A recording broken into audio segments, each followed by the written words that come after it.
नमस्कार, मी सुशील कुलकर्णी. आपण पाहता अॅनालायझर. आज पुन्हा एकदा आपल्या सोबत एका महत्वपूर्ण विषयावर चर्चा करण्यासाठी आहेत डॉक्टर उदय निरगुडकर. सर, स्वागत आहे आपलं. आजचा विषय नमस्कार. तसा इंटरेस्टिंग आहे, म्हणजे मजेशीर यासाठी आहे की दोन महत्वाच्या घटना आहेत. एक ईस्ट इंडिया कंपनी नावाची कंपनी भारतीय माणसाने विकत घेतली आहे म्हणे, आणि एक हिंदू मूळ असलेला व्यक्ती, भारतीयांचा जावाई, आता ग्रेट ब्रिटनचा पंतप्रधान झालेला आहे. त्याच ऋषी सुनकांच्या विषयी आपण बोलणार आहोत. सरांनी मागच्या एका व्हिडिओमध्ये ते मूर्तीपूजक असल्याचं सांगितलं होतं. मूर्तीपूजक म्हणजे अगदीच सुधा मूर्तीच्या कन्येचे पूजक असं नाही, तर ते आपल्या ज्या देवांच्या मूर्ती आहेत त्याचे पूजक असल्याचं सांगितलं होतं. आणि या सगळ्या प्रकारामध्ये एक गोष्ट लक्षात येते, ती अशी की ऋषी सुनक हे मंदिरामध्ये, खास करून अक्षरधामच्या मंदिरामध्ये जेव्हा दिसले, तेव्हा ते बिना चपलेचे अनवाणी पायानी चालताना दिसले, मंदिरात जाताना दिसले. एक नंबर 2, ते गोपूजा करताना दिसले, ते रामकथेमध्ये विलीन होताना दिसले. या सगळ्या ऋषी सुनक यांच्या बाबतीमध्ये आपल्याला ऐकायचं आहे, जाणून घ्यायचं. सर, ऋषी सुनक यांच्याविषयी बोलायला सुरुवात करण्यापूर्वी सगळ्यांच्या मनामध्ये काही लिब्रांडोंच्याकडून अस्वस्थ होऊन काही पोस्ट झाल्या, ऋषी सुनक भारतीय नाहीच आहेत, ते हे आहेत, अशा अशा स्वरूपाचं सांगितलं गेलं. खरंच ऋषी सुनक कोण आहेत, काय आहेत, आणि त्यांच्या हिंदू परिवाराच्या असण्याचा नेमका संदर्भ कसा आहे? ऋषी सुनक भारतीय आहेत का, तर त्याचं उत्तर जर कोणी नाही देत असेल तर ते तांत्रिक दृष्ट्या तसं खरं आहे. याचं कारण त्यांचा जन्म काही भारतात झालेला नाही, परंतु त्यांचे आई वडील हे इथले आहेत, त्यांचे आजोबा हे इथले आहेत. एक पंजाबी हिंदू परिवार जो सुवर्णकाराचा, म्हणजे त्याची जी कलाकुसर करतात, त्याचे दागिने करतात, या कुटुंबाच्या पार्श्वभूमीत त्यांच्या आजोबांचा व्यवसाय होता. काही कारणाने तो व्यवसाय फारसा चालेना, किंवा त्यात जशी बरकत त्यांना हवी होती तशी त्यांना ती मिळत नव्हती. म्हणून त्यांनी आपला देश सोडला आणि ते पूर्व आफ्रिकेमध्ये आजोबा त्यांचे व्यवसाय करायला गेले. तिथेच त्यांचे वडील जन्माला आले. मग त्या वडिलांचं आईशी लग्न झालं आणि दोघं आपल्या अभ्युदयाकरता म्हणून हे इंग्लंडमध्ये सेटल झाले आणि सुवर्णकाराच्या पेक्षा अत्यंत वेगळा असा व्यवसाय त्यांनी निवडला आणि त्यांना अतिशय चांगलं असं यश मिळालं. हे फक्त सुनक यांच्या बाबतीत घडलंय का, तर असं नाही. 1960च्या दशकामध्ये, 1950च्या दशकामध्ये स्वातंत्र्य मिळाल्यानंतर स्वतःच्या मर्जीनं अनेक जण परदेशामध्ये गेले. पहिले ते इंग्लंडमध्ये खूप जास्त वेळा गेले. आपल्याकडे जे विलायत म्हटलं जातं ना, विलायतेला गेला, ते विलायतेला गेला याचाच अर्थ तो काय ज्याला आपण म्हणू, विलायत नावाचं गाव आहे, तिथे बोट बदलली जायची, तिकडे तो गेला, असा त्याचा अर्थ आहे. हा अतिशय महत्वाचा भाग आपण लक्षात घेतला पाहिजे. तर त्या विलायतेमध्ये हे गेले आणि खूप मोठ्या प्रमाणावर त्यांनी बरकत मिळवली आणि तिथेच ऋषी सुनक यांचा जन्म झाला. म्हणजे एक प्रकारे ते भारतीय वंशाच्या आई वडिलांच्या पोटी जन्माला आलेले भारतीय वंशाचे असे ब्रिटिश नागरिक असलेले पंतप्रधान आहेत. हे त्यांचं अतिशय योग्य वर्णन. हिंदू असलेले सुद्धा, म्हणजे नुसते भारतीय वंशाचे नाहीत, तर भारतीय वंशाचे असलेले हिंदू ब्रिटिश नागरिक आहेत. आपल्याकडे प्रमोद महाजन एक गंमत सांगायचे की जेव्हा जनता दलाच्या त्या आघाडीची बैठक बसली आणि कुणाला करायचं पंतप्रधान अशी चर्चा सुरू झाली, तेव्हा सगळे मला मला मला मला असं म्हणू लागले. आणि अचानक लालू प्रसाद, अर्थात ही कथा काल्पनिक आहे, अचानक लालू प्रसाद उठले आणि म्हणाले, क्या झगडा लगा रखा है, बना दो कोई भी गदा घोडा. आणि गदा घोडा हा शब्द ऐकल्यावरती देवगौडा उगाच उठून उभे राहिले आणि नमस्कार केला आणि टाळ्या वाजल्या, आणि देवगौडा पंतप्रधान झाले. देवगौडांचं ही अर्थात विनोद होता हा महाजनांनी केलेला. त्या सगळ्या विनोदी पार्श्वभूमीचा भाग सोडून देऊ, पण एका अचानक क्षणाला देवगौडा देशाचे पंतप्रधान झाले. अशा अनेक नेते जे एका फ्लूक मध्ये येऊन मोठे होऊन गेले, एका प्रवाहात येऊन मोठे होऊन गेले. ऋषी सुनक हे असेच एका प्रवाहात अचानक क्षणी पंतप्रधान झालेले नेते आहेत की त्यांची काही वेगळी कारकीर्द देखील. अतिशय योग्य आणि चांगला थोडंसं मागे सरकून बोलाल सर, थोडंसं मागे सरकून बोलाल. तुम्हाला सांगतो की अतिशय योग्य प्रश्न तुम्ही विचारलाय. ऋषी सुनक हे असे फ्लूकनी पंतप्रधान झालेले नाहीये की एकच खासदार होता आणि तोच आपल्याकडे मंत्री झाला, असे अनेक आपल्याकडे उदाहरण आहेत. तसं ते झालेलं नाहीये. त्यांच्या मागे एक अतिशय उत्तम अशी शैक्षणिक कारकीर्द आहे. विंचेस्टर सारख्या कॉलेजमध्ये त्यांनी त्यांचं ग्रॅज्युएशन केलं आणि अमेरिकेतल्या स्टॅनफर्डमध्ये त्यांनी त्यांच्या मास्टर्सची डिग्री मिळवली आणि एक प्रकारे लो प्रोफाईल राहत त्यांनी कॉन्झर्वेटिव्ह पक्षाचं काम सुरू केलं आणि मग एक एक पायरी चढत चढत चढत प्रथम अवर सचिव थेरेसा मे यांच्या याच्यामध्ये, नंतर बोरिस जॉन्सन यांच्या काळामध्ये त्याच्या वरचं पद, मग ते पुढे चॅन्सलर झाले. कोविडच्या काळामध्ये त्यांनी अतिशय उत्तम अशा प्रकारचं काम करून दाखवलं. योग्य ते निर्णय, ज्याला आपण अत्यंत व्यावसायिक दृष्ट्या घेतलेले निर्णय म्हणतो, ते व्यावसायिक दृष्ट्या घेतलेले निर्णय हे त्यांचं वैशिष्ट्य.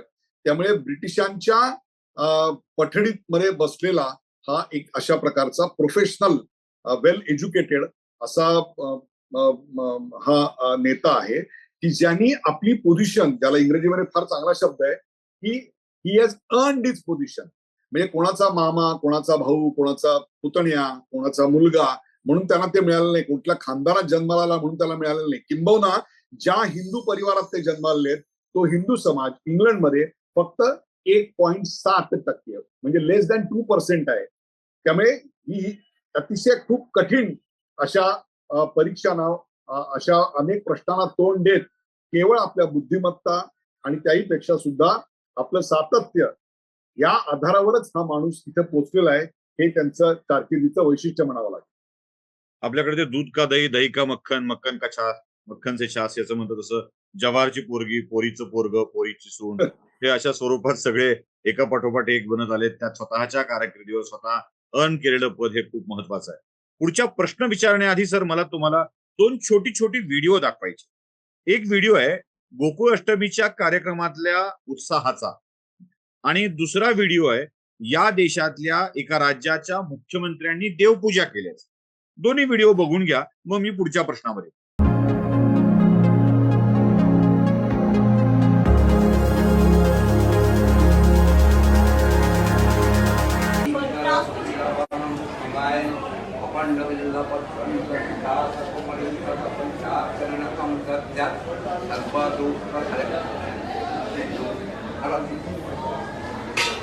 बघितलं हे व्हिडिओ. या व्हिडिओमध्ये तुम्हाला लक्षात येत आहे की ममता बॅनर्जी कशा स्वरूपात हार फेकून देवाची पूजा करताय. म्हणजे बसतही नाहीयेत त्या मंदिरात आल्यावर पूजा करायला, असं ती माळ अशी फेकून दिली त्या पिंडीवरती. आणि दुसरा व्हिडिओ अर्थात आपल्याकडच्या ह्याचा आहे, जिथे दहीहंडीचा उत्सव कसा साजरा केला गेला ते आपण बघितलंय. म्हणजे नाचलीये तिथे गौतमी पाटील, अक्षरशः गौतमी पाटीलनी गोविंदा पथकाच्या छातीवर केलेला डान्स, छातीवर म्हणजे त्याचा वार अर्थात छातीवर झालाय म्हणून. या हिंदूंच्या देवभक्तीकडे बघितल्यावरती आपण ऋषी सुनक यांच्या देवभक्तीकडे कसं बघूया, कारण त्यांनी रामकथा केली आणि त्यांनी काय केलं हे आपण बघितलंय. ते गोपूजक कसे आहेत ते आपण बघितलंय, किंवा ते मंदिरात अगदी अनवाणी पायानं बायको सहित गेलेत हे आपण बघितलंय. आणि जाहीरपणे आय एम प्राऊड फीलिंग की मी हिंदू आहे असं ते म्हणाले. या सगळ्याकडे आपण कसं बघतो सर? साष्टांग पहिली नमस्कार गोष्ट घातला. मुळात सुशीलजी पहिले लक्षात घ्या की हे ते पंतप्रधान झाल्यानंतर करत नाहीयेत, पंतप्रधान होण्या आधीपासून करतायत. आपलं हिंदू असणं, आपलं सश्रद्ध असणं त्यांनी यापूर्वी कधीही लपवलेलं नाही. चॅन्सलर झाल्यानंतर सुद्धा त्यांनी जी शपथ घेतली, ती शपथ घेताना भगवद्गीता होती आणि त्या भगवद्गीतेवर त्यांनी हात ठेवला आणि शपथ घेतलेली आहे. त्यांनी रामकथेला गेले, अनेक भक्तांना त्यांनी त्यांचे प्रसाद वाटले, तिकडे जे काही सेवा करायची असते ती सेवा त्यांनी उघडपणे केलेली आहे. त्यामुळे ब्रिटिश समुदायापासून कुठून लपवून ठेवलं आणि मी ख्रिश्चन आहे वगैरे अशा प्रकारचा भंपक खोटारडेपणा त्यांनी केला नाही. आणि भक्तीचा असा आपल्याकडे चाललेला जो बाजार, उथळ बाजार आहे, तसाही त्यांनी काही मांडला नाही. तर एखादी गोष्ट आपण जी करतो, श्रद्धेनं करतो, त्या मागचा नेमका कार्यकारण भाव काय आहे, त्या धर्मामध्ये नेमकं काय सांगितलेलं आहे हे समजून घेऊन ती गोष्ट करतायत ही अतिशय महत्वाची बाब आहे. आणि ब्रिटिश जनतेला हेच आवडलं की ते हिंदू आहेत, हरकत नाही, परंतु त्यांनी हिंदू असणं लपवलं नाही आणि एक सच्चा हिंदू म्हणूनच त्यांनी ब्रिटनचा नागरिक म्हणून ब्रिटनची त्यांनी सेवा केली. हे अतिशय चांगलं आहे. एक तुम्हाला सांगतो, ब्रिटिश नर्म विनोद नावाची गोष्ट आहे की जो सहज तुम्हाला गुदगुल्या करत हसवतो. या माणसाने हा ब्रिटिश नर्म विनोद इतका सुंदर पकडलाय. या भूमीवर उतरल्यानंतर त्यांना असं सांगण्यात आलं की तुम्ही या भूमीचे जावई आहात, तर त्याबद्दल इथे येताना तुमच्या मनात काय भावना आहेत. तर त्यांनी सांगितलं, हो, मी जावई आहे आणि हो मी चांगला जावई आहे अशी मला खात्री आहे. म्हणजे एक प्रकारे तो कुठेतरी सासू आणि जावई वगैरे हा जो सगळा भाग आहे हा अतिशय नम्रपणाने त्यांनी आणि नर्म विनोदाने त्यांनी घेतलेला आहे. त्यामुळे त्यांचं जे करणं आहे ते कुठल्या मतासाठी, कुठल्या पदासाठी किंवा मला आमदारकी मिळवायची आहे, मला स्टँडिंग कमिटी चेअरमनशिप मिळवायची आहे आणि आजूबाजूच्या लोकांकडनं पैसे गोळा करून जे काही आपल्याकडे सगळं चालतं ते तुम्हाला कुठेही त्यांच्या ह्याच्यामध्ये दिसणार नाही. कुठेही शोरशराबा नाही, कुठेही कुठलाही मेट्रोनी प्रवास केला त्यांच्या पत्नी. तुम्हाला मी एक उदाहरण सांगतो. त्यांच्या ज्या सासूबाई आहेत सुधा मूर्ती, त्या सुधा मूर्तींना आपल्याकडे पद्म पुरस्कार नुकताच देण्यात आला. त्या पद्म पुरस्कारासाठी त्यांची ऋषी सुनक यांची पत्नी म्हणजे ब्रिटनच्या पंतप्रधानाची पत्नी आहे आणि जी सुधा मूर्तींची मुलगी आहे त्या आलेल्या होत्या आणि ते जे पास वाटले जातात त्याच्यात त्यांची रांग जी होती ती सेकंड क्लास रांग होती आणि त्या सेकंड क्लास रांगेमध्ये बसलेल्या होत्या. अधिकाऱ्यांच्या लक्षात आलं की अरे ब्रिटनच्या पंतप्रधानाची पत्नी ही सेकंड क्लास रांगेमध्ये बसलेली आहे.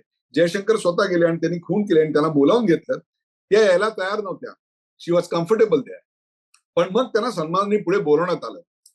स्वतःला खुर्ची मिळावी म्हणून एखाद्या डायसवर मागे पुढे रेघा मारणारे नेते जेव्हा मी पाहतो मला कोणाचं नाव घ्यायचं नाहीये आणि खाली मला बसवलं का जातं. हसू आलं मला माहिती नाही. तुम्हाला का हसू आलं मला माहिती नाही. पण अशा वेळेला त्याला त्याला इतक्या त्याला मोठ्या या भावनांवर विजय मिळवला जितेंद्रिय व्हावं लागतं. की मला I don't have any comment. पण इतक्या नम्रपणे त्यांनी त्या सगळ्याचा नकार दिला. लक्षात ठेवा त्यांची पत्नी ही इंग्लंडच्या राणीपेक्षा श्रीमंत आहे. आपण एवढ्या प्रचंड श्रीमंत सासऱ्याचे जावई आहोत. कुठेही कसलाही गर्व नाही, कधीही भावना लपवलेल्या नाहीत, स्वतःच हिंदू असणं लपवलेलं नाही. भगवद्गीता त्यांच्या टेबलावर गणेशाची प्रतिमा आहे. ऍब्सोल्युटली म्हणजे हे आजचं नाही आहे, पहिल्या दिवसापासून गणेशाची प्रतिमा आहे. मी त्यांच्याकडच्या येणाऱ्या लोकांनी सगळं बघितलेलं आहे. पण त्यांचं सच्च धार्मिक असणं हेच ब्रिटिश जनतेला अतिशय आवडलं. त्यांचं प्रोफेशनल असणं, त्यांचं कामाप्रती जी कमिटमेंट आहे ती निष्ठा त्यांना अतिशय आवडली. कुठेही पुढे पुढे करणं नाही, बटपटीतपणा नाही, ओंगळपणा नाही, कुठेही दिखावा नाही. हे सगळं अतिशय महत्वाचं आहे. And there is lot to learn for today's politician in India. 2014च्या शपथविधी वेळी व्ही फॉर व्हीआयपी असताना व्ही फॉर 5 नंबरची रांग समजून शपथविधीला न जाणारे जाणते कुठे आणि सेकंड लास्ट रांगेत असूनही परराष्ट्र मंत्र्यांनी बोलवल्यावर न येणाऱ्या त्यांच्या पत्नी कुठे, याची भारतीय मानसिकतेशी तुलना करावी की न करावी असा प्रश्न मला पडतो. स्वतःचं व्हीआयपी पण अधोरेखित करणाऱ्या या जगात हे सामान्यपणे जगणं, व्हीआयपीचं सामान्यपणे जगणं खरोखरच खूप महत्वाचं आहे. तर या सगळ्यामध्ये ऋषी सुनक यांच्या काही भूमिका फार स्पष्टपणे समोर येतात. त्या स्पेशली खलिस्तान विषयीची भूमिका खूप समोर येते. ती काय आहे नेमकी भूमिका? यावेळेला सुद्धा ते भारत भूमीवर उतरल्यानंतर त्यांना जे प्रश्न मोजके 7-8 प्रश्न जे विचारण्यात आले आणि अतिशय मोजक्या नेमक्या शब्दात उत्तर देण्याकरता ते प्रसिद्ध आहेत. त्यांनी सांगितलं की कोणत्याही प्रकारचा अतिरेकीवाद, कोणत्याही प्रकारचा दहशतवाद हा इंग्लंडच्या भूमीवर आम्ही खपवून देणार नाही. मग त्यांनी पुढचं काय सांगितलं की हे नुसते माझे शब्द नाहीयेत, तर भारतातले अधिकारी आणि माझ्या देशातले उच्च अधिकारी या दोघांच्या वारंवार बैठका होत आहेत. त्यांचा ऍक्शन प्लॅन ठरतोय आणि त्याच्यातून काही प्रकारचं यश आम्हाला मिळतंय अशा प्रकारची ग्वाही त्यांनी दिली. म्हणजेच एक प्रकारे खलिस्तानवाद्यांबरोबर आपण नाही हे त्यांनी स्पष्टपणे दाखवून दिलं. जस्टिन ट्रुडो कुठे, कॅनडाचा, आणि त्या पार्श्वभूमीवर ऋषी सुनक कुठे, ज्याला आपण एक ऑनेस्टी ऑफ पर्पज म्हणतो, या विश्वाची काळजी, आपल्या सहकारी देशाची काळजी, हे सगळं दिसून येतं. त्यामुळेच ते आजच्या काळातले अतिशय उत्तम असे मुत्सद्दी राजकारणी म्हणून समोर येतात. त्या सगळ्यामध्ये एक शेवटचा प्रश्न माझ्या मनात पडतो.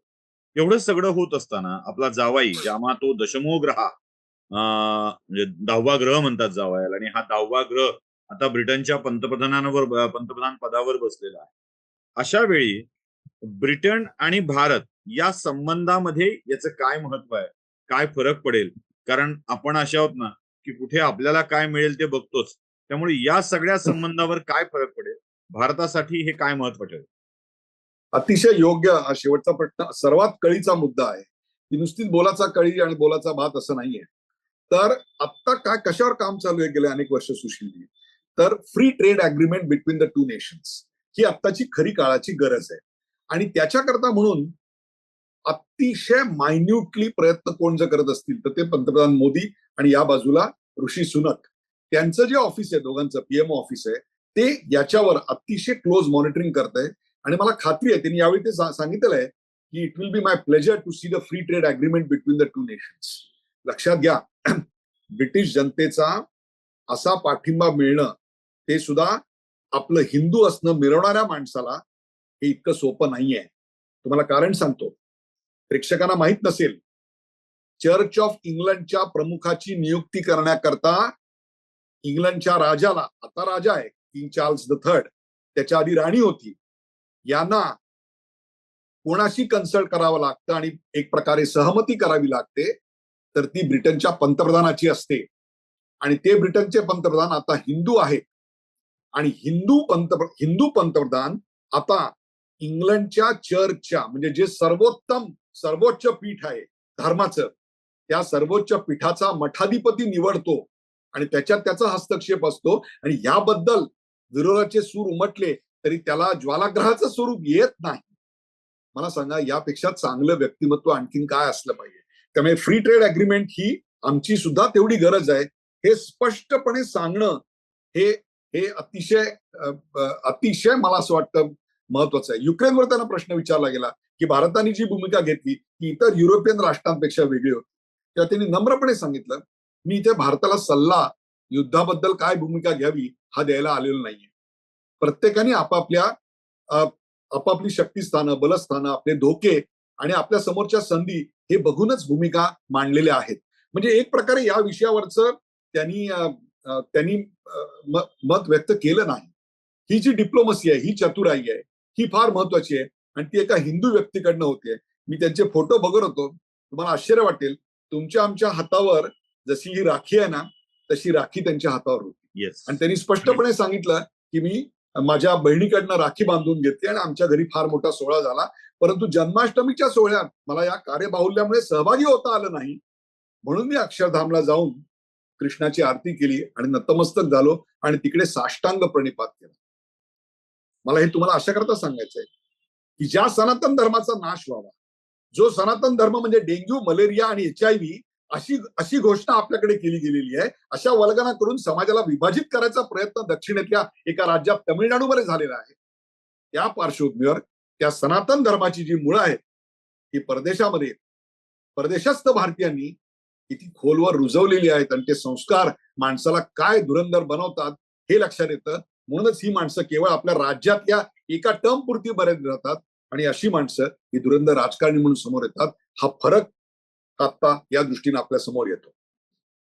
खरंच आहे, एकीकडं इथे राहून इथल्या देशाला बदनाम करणारी, धर्माला बदनाम करणारी माणसं आणि या देशाच्या मातीशी जोडून सुद्धा या देशाशी नातं ठेवणारी माणसं जी दुसऱ्या देशाच्या सर्वोच्च पदावर विराजतात, या सगळ्यांचा आदर्श घ्यावा असाच आहे. म्हणूनच ऋषी सुनक मला महत्वाचे वाटतात ते यासाठी. ऋषी सुनक यांची ही जी भूमिका राहिलेली आहे, त्याला केवळ हिंदुत्ववादी प्रचार करणारे, हिंदुत्वाला समजणारे असं म्हणून केवळ थांबून जमणार नाही, तर ते ज्या पद्धतीनं फॉलो करतात त्या पद्धतीचा देखील सन्मान व्हायला हवा. अर्थात ते जावाई असल्यामुळे तो सन्मान भारतीय नक्कीच ठेवतील अशी अपेक्षा व्यक्त करायला हरकत नाही. धन्यवाद सर, खूप खूप आभार आपले. खूप बरं वाटलं आपल्याशी बोलून, एक नवीन माहिती सुद्धा मिळाली. धन्यवाद.